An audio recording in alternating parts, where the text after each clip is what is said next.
during 2020, the pandemic. There was fear throughout the economy, us, our clients, about where this was going to go, the impact on our businesses. And at the same time, the government was pushing out a ton of regulations, PPP loans, and a lot of deep regulatory stuff that people had to read through. And the one thing we knew we could do is we're so accustomed to reading the law and the tax law is we could help them understand all that. And so we created a COVID advisory team, and we had a dedicated group of people that just attacked it for our clients. And every time something new came out, it was always at midnight, but we'd have somebody reading it and getting the information out by the next morning. There's a ton of anxiety for our employees, myself personally, professionally.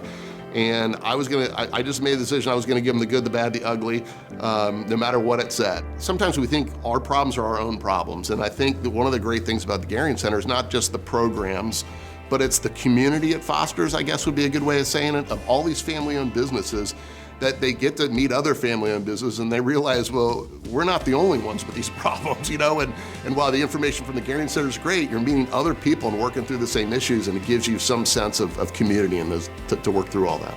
So it's just good to know that we were all trying to keep things rolling as best we could in a remote world. And what's the old saying? You're defined by the company you keep. When you get recognized by an organization that you have such high regard for, it just means that much more.